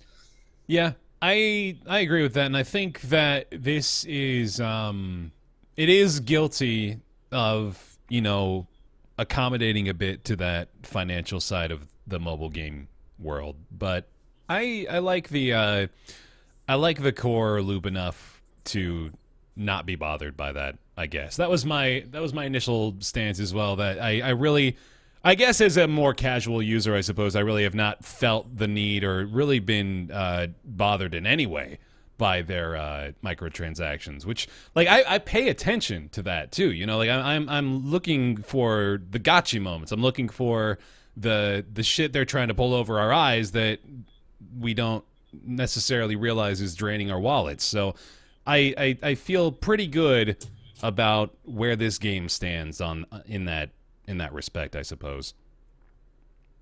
It's also, I don't think, like, it's not like super Facebooky, I'll admit.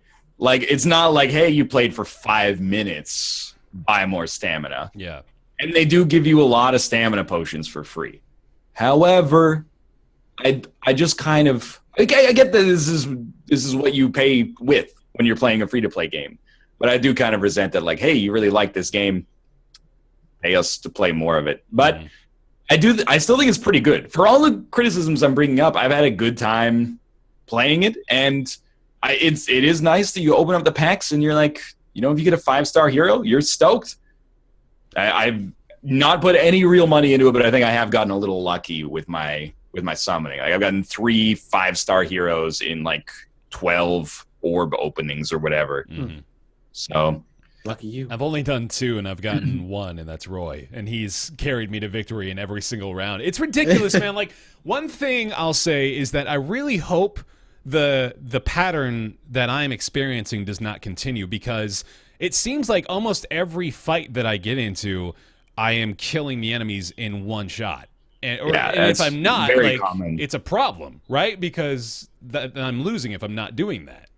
And I don't like that. Like, I hope that later in the game, it ends up being you have to be a lot more strategic about it. I was hoping for a lot more instances where, for example, if we were to put together like a party of a priest, a mage, and then 2 frontliners, like I wanted to have, 3 to 4 minute battles where I'm moving my guys all around, we're taking damage, we're coming back, we're retreating, we're regrouping, we're arranging the formation to make sure we've got all of our advantages. Like I was looking more forward to that as opposed to, okay, I killed that one, and then I killed that one, and now it's 4-on-2, and I win. Like that's been the majority of my experience.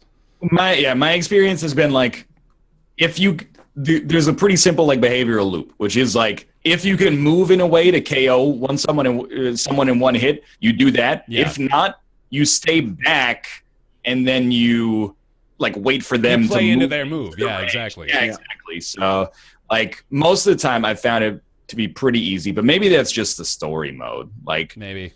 Well, I think it has to do with the fact that the maps are also really small and not strategically as impressive as like a full-on Fire Emblem game where there's way more space to play with. Yeah, and along those same lines, it's unfortunate. Like I appreciate that they're trying to introduce some variety into the maps, but a lot of them are really just they're so limited. A lot of the time, it's limited to one corridor. Like you can only go one way, and everybody's just funneling through this very small space, and it doesn't really make for much strategy at all. I've only truly lost, probably like 3 fights, and one of those was an arena battle where I chose the advanced opponent and I got my ass beat. But yeah, I mean, the challenge really isn't there that much yet. I'm hoping it gets a little bit more intimidating, a little bit. Like I'm hoping that it forces me at some point not to just use the same team I've been using for every single battle, because there's no reason to change. Like there's that rock paper scissors advantage disadvantage situation, but you can almost ignore that when you've got Roy who's dealing 24 damage twice to people that have like 30 hit points. So yeah, it's a little silly in that respect too. I do like it, though. I'm having a good time. I'm probably going to stop. I assume I'm going to stop whenever I found out what the hell that 5th stone is. I still don't know what that is. It's still question marks for me. But once that's unlocked, I don't know if I'll really have a lot of drive to keep playing. Yeah. Mathas?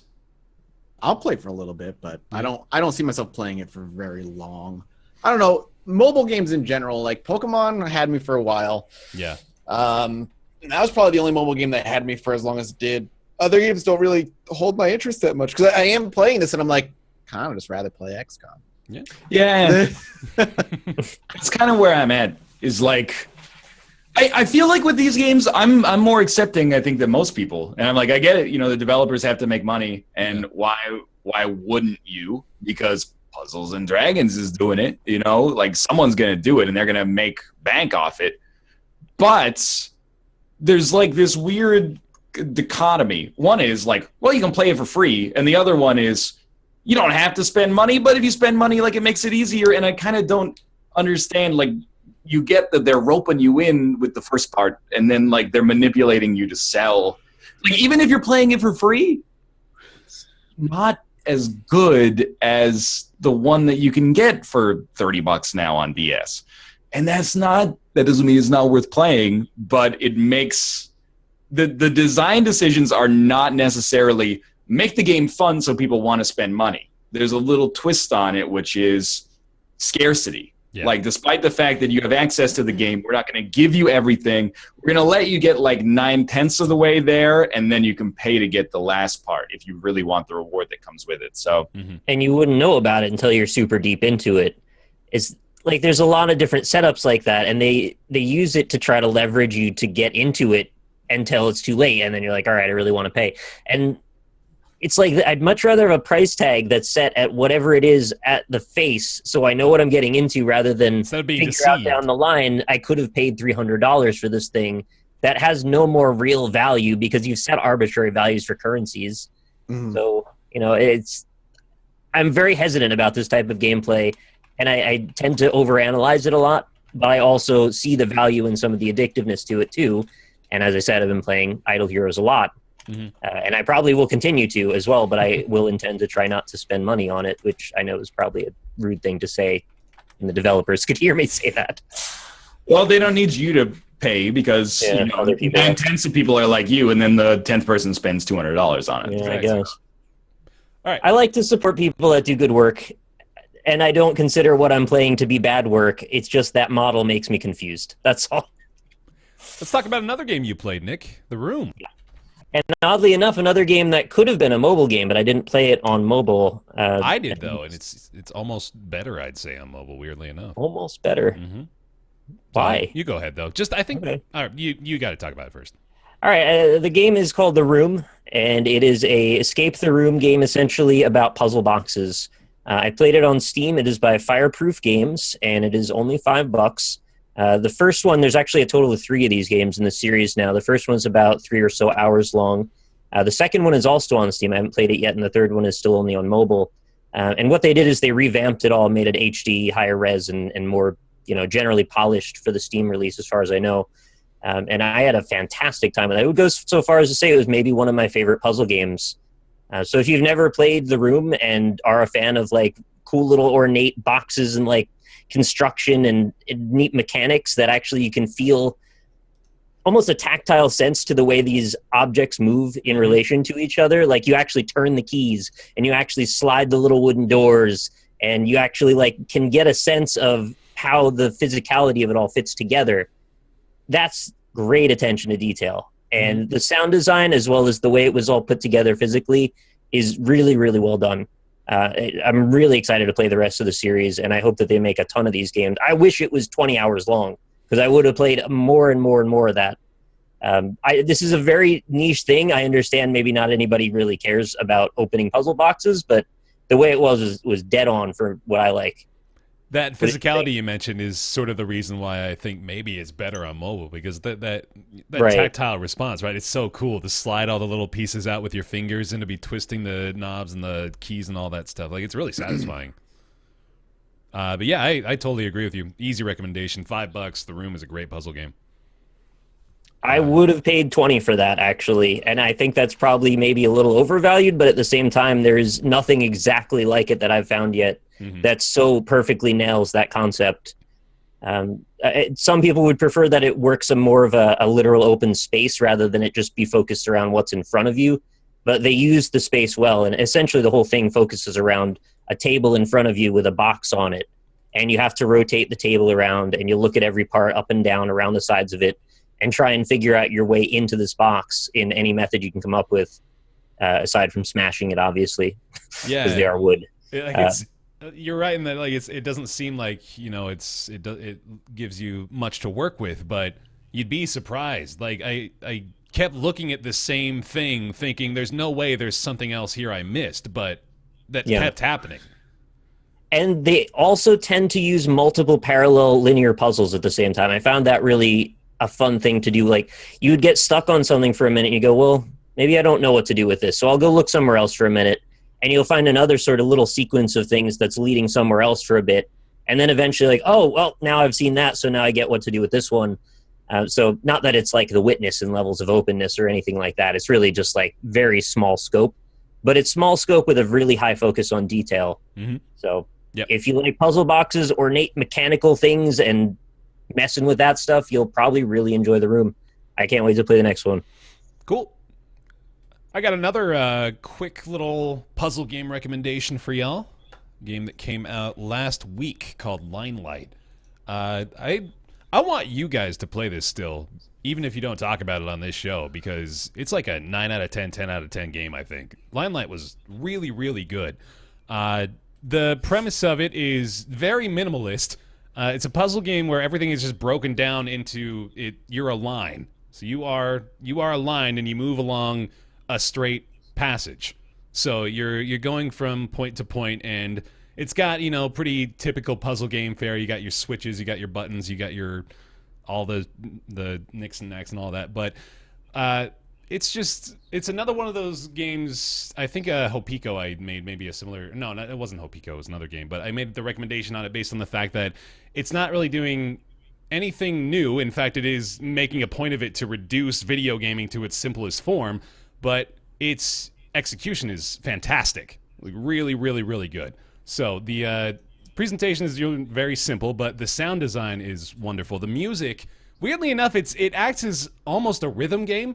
Because while nothing is really dependent on you moving in pattern with everything, the shapes and things themselves are responding to the music and are going along with the beat. And when you complete stuff, you almost complete things along with the flow of the song in most cases. So it's really satisfying when that works out that way too.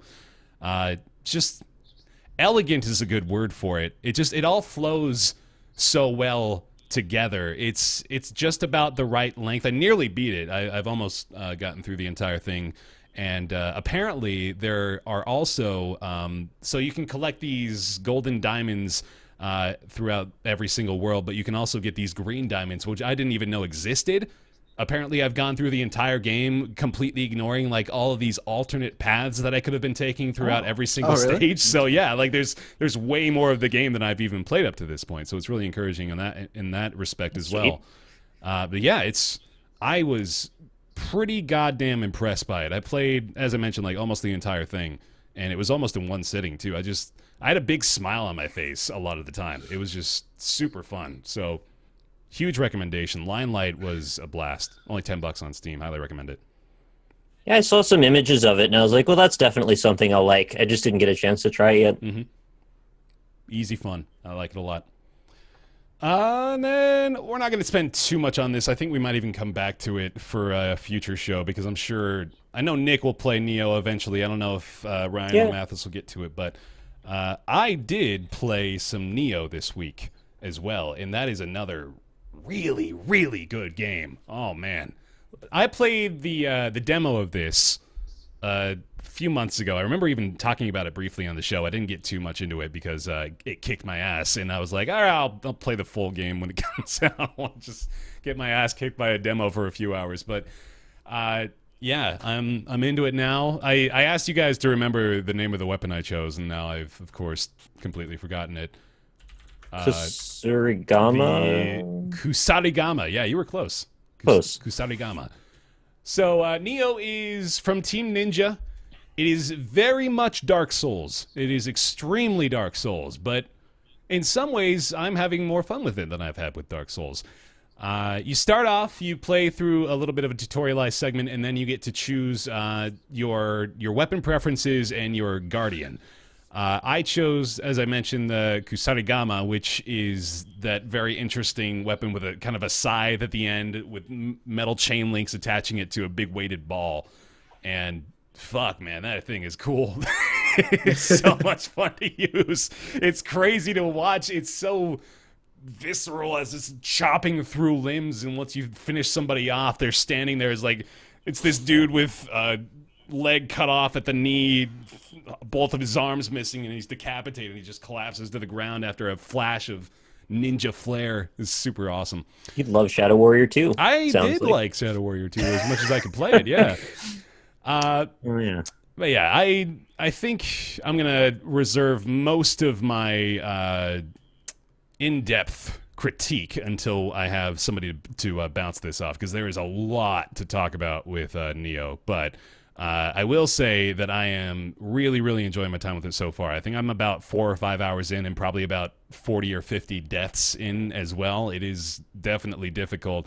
But the difficulty is, I think, like just at that sweet spot. I think I might be a case study in how you make your game too difficult. Because like I played through Dark Souls and like I endured it, right? I also had a guide through Dark Souls, so that's sort of cheating. But when I played Dark Souls 2, I got turned off to it because I was just like, all right, I can't make this investment into getting through it. I think Nioh has sort of found like I said, that sweet spot of it is going to kick your ass, but you think to yourself after you get your ass kicked, okay, that's my fault. I fucked that up. How do I fix that to do better, to beat it next time? Instead of, oh, that sucks. That's a bunch of bullshit. So it's really well done there as well. Like, it's just everything people have been saying about it is true so far, I think, as far as the positives go. Looks great, extremely fun to play. It's addicting too. Like, I can see myself putting a lot of time into this. I'm surprised by how much I'm enjoying it. Like, I had very little expectation going into Nioh, and now I'm pretty on board with it. Looking forward I to more. absolutely loved Ninja Gaiden on the original Xbox. That was one of my favorite action games of the time. I think I liked it even more than Devil May Cry, actually. Mm-hmm. And to know that they're kind of back in their element now after... I don't actually know. Did they do Ninja Gaiden 3? Because that one was a big misstep for the series. And then Metroid Other M was like, all right, let's... That was their freaking magnum opus. What are you talking about? Yeah, That was them, yep. All right. Well, I'm glad to hear Nioh's good because I missed the original Ninja Gaiden formula. Actually, the same one for the second. Second one was fantastic as well. Mm-hmm. So I'm very excited. I see Nioh and I'm like, that looks awesome, and I know I would love this game, but it's a personal issue of like, I don't want to play on my console. Like, I'd rather just it be on my PC, and if it's not on my PC, I'm not gonna play it. I've tried so many times, like, this is a game that I want to play, and I'll buy it because it's a console exclusive, and I'll play it for like an hour and be like, I'm done. The only reason I'm playing it so much is because I brought my PS4 up here. I just plugged it into my monitor. It's such a personal issue. I know. I realize that. I'm like, I don't care. I understand. There's too many games to bother having to do anything that's like not set up for you. It's sadly like Phrasing, it's true. Yeah, in my head that didn't sound rude, and then when it came out of my mouth, But I didn't see it as rude because I think you're rude. right. And Ryan, what were you saying? No, I mean I agree. Like, it's about access. Yeah. If it was on PC, this is like such a first world. I know. I get it. That's what I'm saying. It's such a first world problem. If it was on PC, I could download it and I would have it in like a few hours. Well, less, probably like half an hour. Instead, let me tell you what you could do. You could do, which is what I did. I attempted to buy it on my PS4, found out I needed to log in. So I typed in my password. Oh, my password's expired. All right, no big deal. They're going to send me an email with the details on how to reset my password.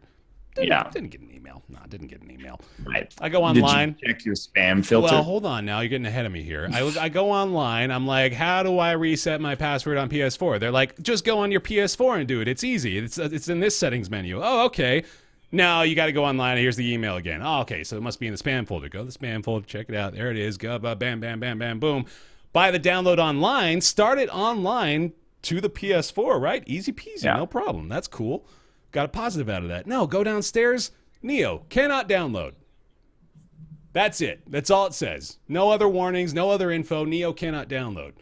Do you know what that means? Are you moving to Texas too, Bear? Maybe. Do you know what that means, though? Do you know what that means, like, when it says cannot download? Do you have no space? Meaningfully, I mean, it could be like a million things. All it means is that it cannot be downloaded. Right. So Yeah. I'm left So to it's troubleshoot. not very useful. Exactly. So turns out it means I didn't have enough space. So I just Okay, deleted some yeah. games. I didn't, like, the PlayStation didn't tell me that. I figured that out. Yeah, I'd figure that out. And I actually noticed that, like, while I was troubleshooting Xbox One stuff like 2 weeks ago, I, like, went to the website and I was going through like their troubleshooting stuff, and like the errors are non-descriptive. The articles have like spelling and grammatical errors that actually Oh my God. change what they want you to do. I'm like, Did they have super generic answers that didn't actually address the problem and like didn't even fully understand what the problem like was? the support area, they told me to go on my PS4 to reset my password, which is incorrect. It's the Microsoft ones that I'm used to that just are like the most vague answers ever, and they just don't address your problem at all. Yeah. I've been having this Xbox One issue where like I turn it on and then I try to sign in and it freezes about once every 3 times, and it says like if this keeps happening, hold the power button down for 10 seconds. So now every time when I want to play on the Xbox One, I turn it on and then I hold the power button after it initializes to hard reset it for 10 seconds. Then I let go and then I press it again and then it works. Why? I have no idea. But It's that's actually just fucking ridiculous that this is the point we're at. That it's difficult to play a video game. Or I could turn on my PC and play my Not to PC say games. that PC games come out devoid of issues. Let's not go down that quite route. the opposite. But, I don't want to be that guy. Yeah.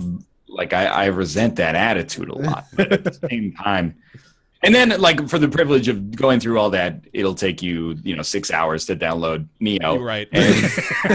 For an inferior version that runs at 900 But it frames is per second. really good. It's really good. I think it might be worth it. It was. I was happy having downloaded it after all that hassle. So that alone may be enough. But I mean, the larger point I wanted to make is just like on PC, you just buy it and you get it. Yeah. Usually it works. Sometimes it doesn't, admittedly. But when it doesn't work on PC, we blame the people that made poor it. port. we Newell. blame the developer instead.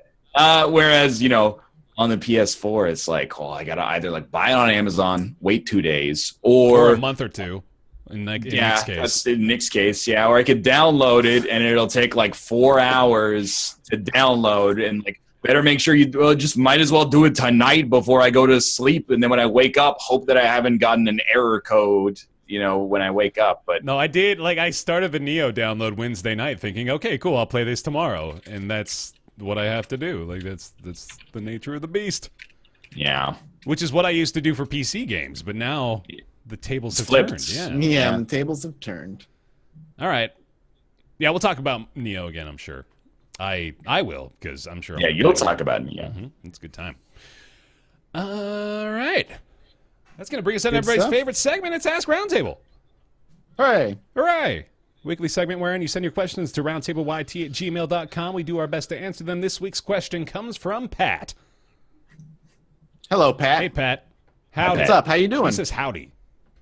Well, he's from Howdy, Pat. Texas. That's not necessarily true. How important is His console innovation photo? how important is innovation to a new game being good?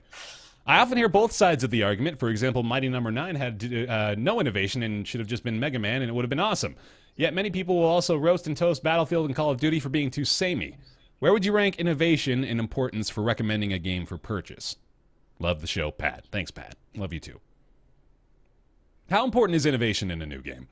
I think this is a bit of a catch-all question. I think it's going to be, case by case. Maybe things will change up. I don't know if there's a right answer to this question, because the Call of Duty thing isn't about how it's not innovating, in that it's just a yearly installment that you get burnt out on. Yeah. If you're getting a game in a series like Uncharted, for instance, or something once every 2 or 3 years, innovation is less important because you want more of what's already good. Dark Souls is very similar to that. You're getting something that's good, it does what it does very well, and it doesn't need to do too much innovation. But if you're getting a fucking Assassin's Creed or Call of Duty every single solitary year, every installment, you're going to start seeing like what's lacking or what they haven't Right. changed. So I think it's tough to It answer. totally depends on the game. And if you were to think Yeah. about it this way, innovating too much on a Call of Duty game would result in it not being truly a Call of It Duty results game. in infinite warfare. Maybe. What would you want an innovation in a Call of Duty game to accomplish? I Because have no idea. like if I were to start speculating, it would end up being something that isn't just the straightforward first-person shooter that makes up that series. Yeah. And at that point, like, okay, then I want something else, I guess, which means I do want something else. It's very circular. Yeah, it's a difficult one to answer because the idea of innovation itself is sort of what a lot of games are trying to carry themselves on entirely. There are games where they're just trying to do something that nobody else has done before, and that is the game. So like, where do those games get compared to, like Nick said, like the Call of Duties, where they're making new ones, sure, but they're not trying to innovate because they're going to break their formula. And the formula is oftentimes much more important than whatever additional value that an innovative new feature could bring. And when they look at innovation from that perspective, I think they're more thinking, let's get the best new graphics capabilities into the game. Like, that's innovative for us because there is nothing to change fundamentally about the gameplay's core loop. So we'll make it look as nice as possible. We'll add, hopefully, the most functional multiplayer possible. Mm-hmm. We'll find out the most innovative new ways to charge you extra money after the fact. That's kind of what innovations come down to lately. I look at the broader definition of innovation as well. I wonder about things like, could Titanfall 2 be considered innovative? Because I think that was innovative as far as the Titanfall series goes, right? They did a lot of new things, a lot of things differently that the first game didn't necessarily have that were, new. It brought new things to the table. So there's a lot of different ways to interpret it, a lot of different ways to work with it. I am mechanics driven above all else, I think. Mm-hmm. So innovation not only doesn't matter to me, but, well, some of the time. Anything done well is great. But sometimes, people, I feel like they're like, okay, we have a good idea for a game. It's going to be, for example, The Binding of Isaac, but, your damage is also your HP. Or it's going to be The Binding of Isaac, but instead of going down, you go up, right? And then sometimes... If it's the idea that, if you like something, it's innovative, and if you don't like it, it's gimmicky. So I feel like innovation, by definition, is always some semi-important, I guess. But then, just having, a twist on a game that's already good that ends up being worse but has a gimmick where you're like, well, it's like Spelunky, but you've got unlimited bombs, that stuff doesn't interest me at all. That game does not interest me at all. Period. That's just a terrible idea.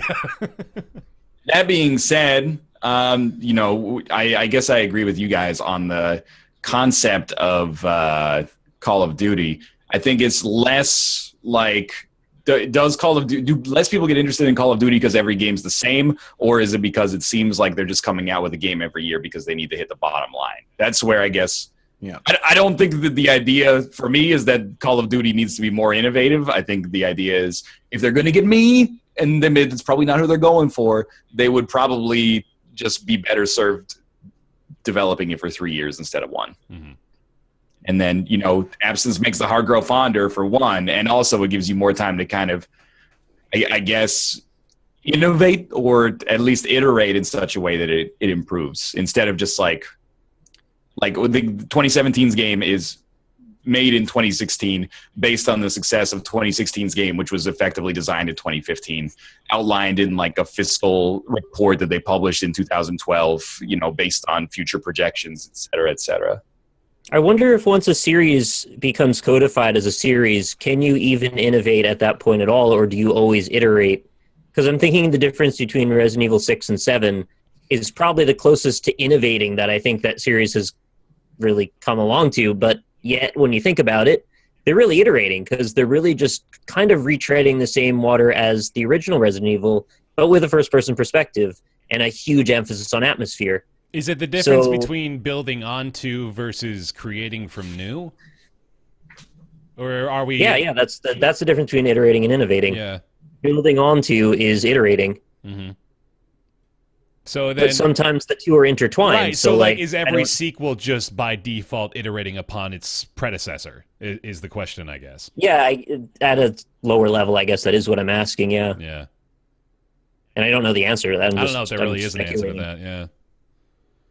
Well, this is not really an open shut case, to be honest. This is a broad scope, and we could probably talk about it for a while. But I think just, in a general sense, we don't place a lot of value just on the concept of innovation. I think we're a lot more focused on, if you're doing new things, there should be a reason for it, or at least it should incorporate itself well into what you actually want to do, not just to do it for a gimmick. It's the difference between a back-of-the-box bullet point and the whole game's review. Mm-hmm. We're talking about the difference between 1 point versus the entirety of the project and how it fits together. So innovating for the sake of putting a back-of-the-box quote or point is not important. But innovating for the sake of changing the scope of the game for the better, I'm probably for that. I agree. All right. Thanks, Pat, who apparently is from Texas based on his email. Oh. Yeah, there we go. Really funny that I said that then.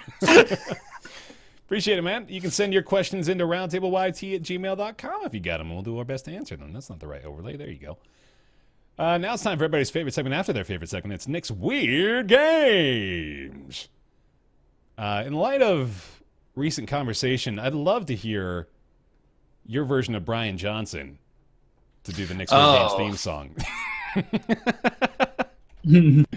Anything, you know, like yeah, no, I got it. Okay. Mm-hmm. Be something like, oh man, this is gonna shred my throat. To the tune of Back in Black. Yeah. Just back.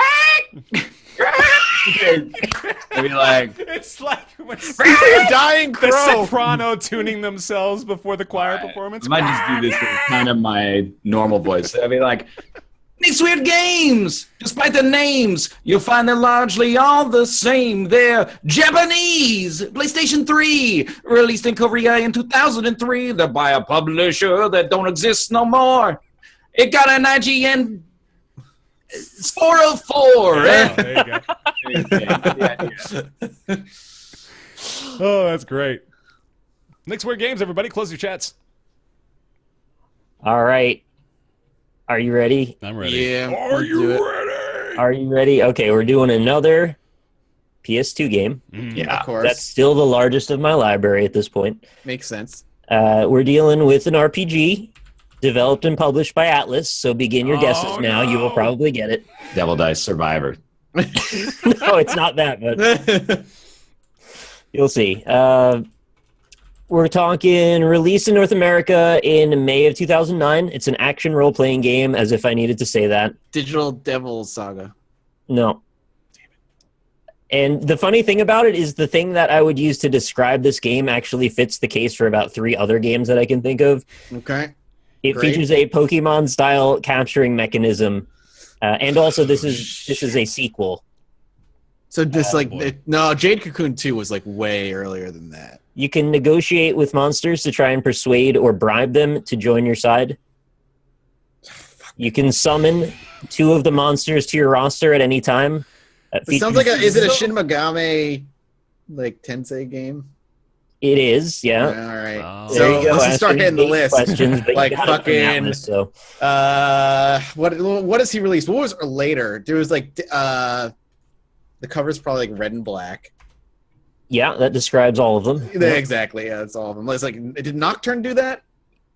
Yeah, but it's not that. Not Nocturne. You have Okay. to strategically balance your mag, which is magnetite, across fights. It's required to use monsters, spells, and more potent spells require more consumption of mag. It's not I'm Digital waiting to Devil find a bit that I can something. use to differentiate it from the prior one in the series. I've gotten myself into a deep hole here. Oh, this is helpful. It takes place in a modern day detective story as opposed to the series' more prevalent post-apocalyptic settings. Shit, did I play this one? I played like random spurts of. Okay, of chat Shin has gotten Megami it now. games. I'm not. There's like Digital Devil Saga, right? That's one. That is one, but that's not a Pokemon style catch 'em one. There's Nocturne. There's like. All right, I found the one it is. I'm no longer eligible for submission, but man. It's this like is is it the upside down star one? On What? the cover? No. No. What are you talking about? I'm trying to picture his games, man. I've probably played it. I can't think of it. Reviews were generally favorable. It got usually in the high 70s or 7s. Got an A from OneUp.com. XPlay gave it a 4 out of 5 stars. I like that show.